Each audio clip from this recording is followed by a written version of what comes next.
Hare Krishna and good morning all of you. Students, today we will read the second chapter of English grammar and its name is sentences. Sentences को हिंदी में हम क्या बोलते हैं? वाक्य. Okay? And today we will read some sentences. How to write a sentence, what is a sentence, ये सब हम देखेंगे इस चैप्टर में. ठीक है? सबसे पहले हम देखेंगे सेंटेंस की डेफिनेशन क्या होती है.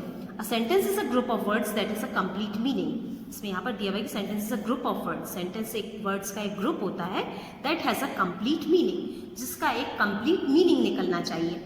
ठीक है, एक तो ये होता है कि सेंटेंस एक वर्ड्स का ग्रुप होता है जिसका एक प्रॉपर मीनिंग निकलना चाहिए. अब और भी क्या होता है, सेंटेंस में जो वर्ड्स होते हैं वो प्रॉपर ऑर्डर में अरेंज होने चाहिए. ठीक है, कोई भी सेंटेंस में वर्ड्स कैसे लिखे जाते हैं, सबसे पहले सब्जेक्ट आता है. सेंटेंस में वर्ड्स का जो ऑर्डर होता है ना, क्या होता है, सेंटेंस में सबसे पहले सब्जेक्ट आता है, उसके बाद वर्ब आता है और उसके बाद ऑब्जेक्ट आता है. ठीक है, तो वो सेंटेंस एक प्रॉपर सेंटेंस कहलाता है. कभी भी सेंटेंस में ऐसे नहीं होता कि पहले अगर, जैसे यहाँ पर आप देख रहे होंगे, यहाँ पर इसमें वर्ब पहले आ गई, इज हेल्पिंग वर्ब है, उसके बाद सब्जेक्ट आ गया, उसके बाद मेन वर्ब आ गई, उसके बाद द आ गया. तो ये करेक्ट ऑर्डर में नहीं है. वर्ड्स का ग्रुप है but these group words are not in proper order. That's why this is not a sentence. ठीक है, तो सेंटेंस बनने के लिए वर्ड्स का ग्रुप होना चाहिए और उनका एक प्रॉपर मीनिंग निकलना चाहिए. मतलब वर्ड्स को एक करेक्ट ऑर्डर में अरेंज होना चाहिए. ठीक है, अब हम कुछ एग्जाम्पल्स के थ्रू देखते हैं. First one is the bear. इसका मतलब है भालू. इसका एक प्रॉपर मीनिंग नहीं निकल रहा है. इसका सिर्फ मतलब हमको लग रहा है कि भालू, ये कोई सेंटेंस तो नहीं है. ठीक है, द बेयर डांसिंग, इसका मतलब है बेयर डांस कर रहा. इसका मीनिंग निकल रहा है द बेयर, भालू डांस कर रहा. अब हम क्या बोलते हैं, भालू डांस कर रहा है. So this is also not a complete sentence. ठीक है, नेक्स्ट है इज बेयर डांसिंग द. इसमें जो वर्ड्स है वो प्रॉपर ऑर्डर में नहीं है. कभी भी सेंटेंस में सब्जेक्ट सबसे पहले आता है. सब्जेक्ट मतलब जिसके बारे में बात बोली जा रही है, और यहाँ पर सब्जेक्ट है बेयर. ठीक है, तो अब हम नेक्स्ट सेंटेंस देखते हैं. The bear is dancing. The bear एक सब्जेक्ट हो गया, इज डांसिंग. तो ये एक परफेक्ट सेंटेंस है. क्यों है? बिकॉज इसमें सबसे पहले सब्जेक्ट आया. कभी भी सेंटेंस में सब्जेक्ट सबसे पहले आता है, उसके बाद अगर हेल्पिंग वर्ब है, हेल्पिंग वर्ब होती है सेंटेंस में, हेल्पिंग वर्ब आती है और उसके बाद मेन वर्ब आती है. ठीक है, कभी कभी सेंटेंस में मेन वर्ब नहीं होती है तो सब्जेक्ट एंड देन हेल्प, जो भी वर्ब है वो आएगी, जो भी वर्ब उसमें दी हुई है. ठीक है, हेल्पिंग वर्ब दी है तो हेल्पिंग वर्ब, और मेन वर्ब दी है तो मेन वर्ब, और अगर दोनों वर्ब्स दी हैं तो दोनों वर्ब्स आती है और उसके बाद में ऑब्जेक्ट आता है सेंटेंस में. ऐसा नहीं होगा कि वर्ब पहले लिख दी, उसके बाद सब्जेक्ट लिख दिया और फिर उसके बाद ऑब्जेक्ट लिख दिया. ये प्रॉपर ऑर्डर नहीं है. Proper order subject then verb and then object. और वर्ब में भी पहले helping verb and then main verb आती है सेंटेंस में. सो वो सेंटेंस जो है वो एक प्रॉपर ऑर्डर में होता है और उसको ही हम ग्रुप ऑफ वर्ड्स को सेंटेंस बोलते हैं. ठीक है, so what is mentioned here, you see that first three group of words do not have a complete meaning. हमने देखा कि जो first three group of words है उनका एक प्रॉपर मीनिंग नहीं निकल रहा है. The fourth group of words have a complete meaning, और जो फोर्थ ग्रुप है वो ग्रुप ऑफ वर्ड्स का जो ग्रुप है उससे एक प्रॉपर मीनिंग निकल रहा है. The fourth group of words is a sentence, इसलिए इसको हम सेंटेंस बोलेंगे. Okay, now practice time 2.1. अब हमने जो सेंटेंस के बारे में समझा उससे रिलेटेड हम एक्सरसाइज करेंगे. आपने अच्छे से समझा होगा तो आप इसको सॉल्व कर पाएंगे. Okay, MCQs. The group of words that is a complete meaning is called a. वो ग्रुप ऑफ वर्ड्स जिसका एक प्रॉपर मीनिंग निकलता है उसको क्या बोलते हैं? पैराग्राफ, सेंटेंस और नेमिंग वर्ड. क्या बोलते हैं? अभी हमने पढ़ा, सेंटेंस बोलते हैं उसको, है ना.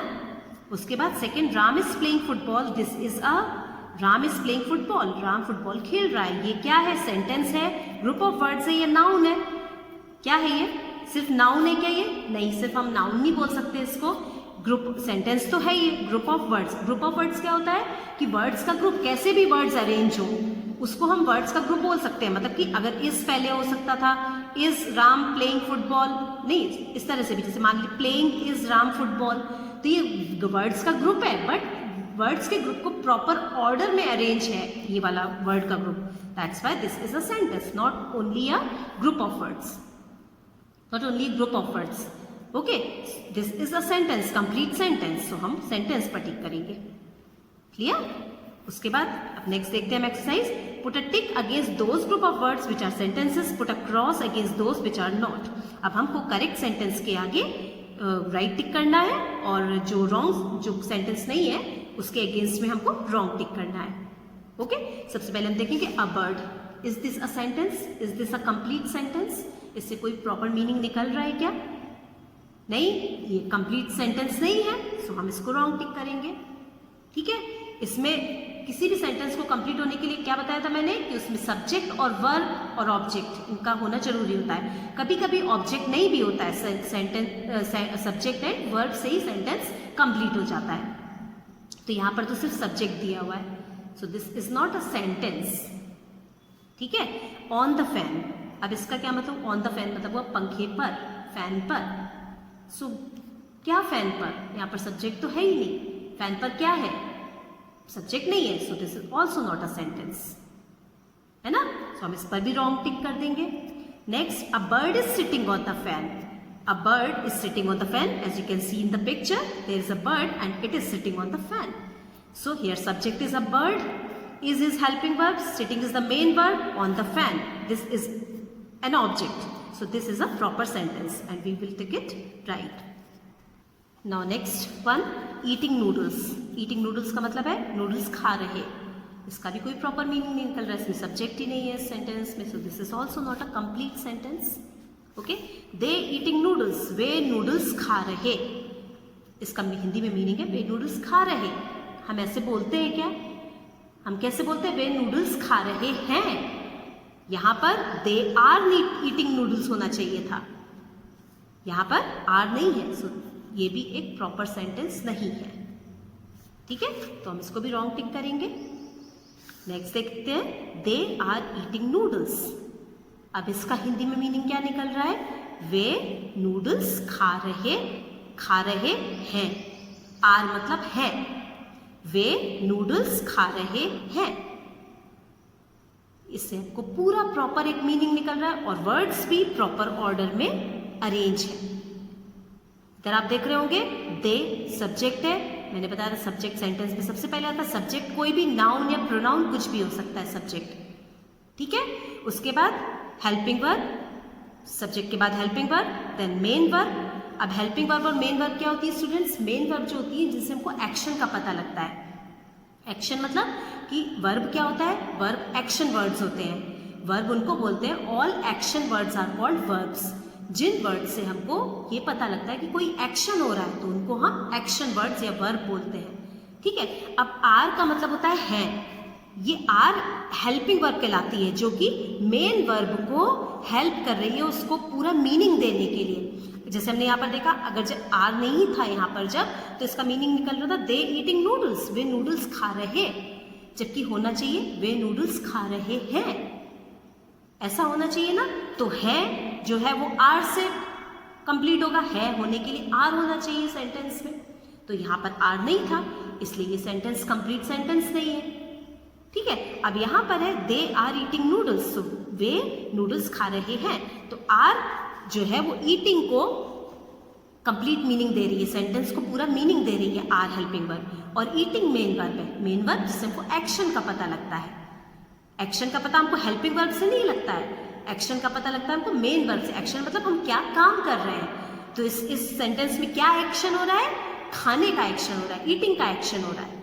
सो यहाँ पर ईटिंग मेन वर्ब हो गई, तो मतलब मेन वर्ब से हमको एक्शन का पता लगता है। ठीक है, दे आर ईटिंग नूडल्स, ये एक करेक्ट सेंटेंस है तो हम इसको राइट टिक कर देंगे। ठीक है, नेक्स्ट देखते हैं आर ईटिंग दे नूडल्स। अब आप इस सेंटेंस में देख रहे होंगे यहाँ पर हेल्पिंग वर्ब सबसे पहले आ गई, उसके बाद मेन वर्ब है, एंड देन सब्जेक्ट है, एंड देन ऑब्जेक्ट है। अब क्या होता है सेंटेंस, ये स्टूडेंट्स ये भी सेंटेंस एक रॉन्ग सेंटेंस है। अगर मान लीजिए मैंने आपको बताया था कि जब सेंटेंस में हेल्पिंग वर्ब पहले आ जाती है तो वो सेंटेंस एक इंटरोगेटिव सेंटेंस में कन्वर्ट हो जाता है, लेकिन इंटरोगेटिव सेंटेंस में कन्वर्ट होने के लिए हेल्पिंग वर्ब के बाद में सब्जेक्ट होना जरूरी होता है।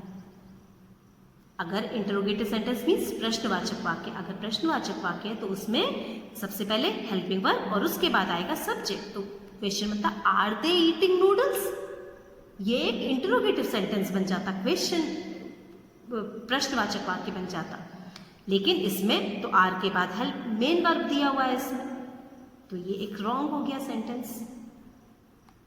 ठीक है, तो हम इस पर क्या करेंगे, रॉन्ग टिक करेंगे। क्लियर? अ लिटिल एलिफेंट, इसका मतलब हो रहा है एक छोटा हाथी। कौन एक छोटा हाथी? इसमें सब्जेक्ट दिया ही हुआ नहीं है। कंप्लीट सेंटेंस मीनिंग निकल रहा है क्या इससे? इसमें सब्जेक्ट नहीं है कुछ भी, है ना। सो this is also not a sentence, subject नहीं है, वर्ड भी नहीं है इसमें। सो this is also not a complete sentence. ठीक है, तो हम इस पर भी रॉन्ग टिक करेंगे। Next, little a Appu was elephant. अब इसमें मीनिंग निकल रहा है, लिटिल मीन्स छोटा, अ मतलब एक, अप्पू मीन्स जो एलिफेंट का नेम है, था हाथी। छोटा एक अप्पू था हाथी। हम कभी भी इस तरह से बोलते हैं क्या सेंटेंस को? हम कैसे बोलते हैं? अप्पू एक छोटा हाथी था, ऐसे बोलते हैं ना। तो इसमें देखिए, इसमें सब्जेक्ट तो सबसे पहले नहीं है, इसमें आ गया लिटिल, सबसे पहले आ गया। ठीक है, तो ये भी एक प्रॉपर सेंटेंस नहीं है, हम इस पर भी रॉन्ग टिक करेंगे। Next, Appu was a little elephant.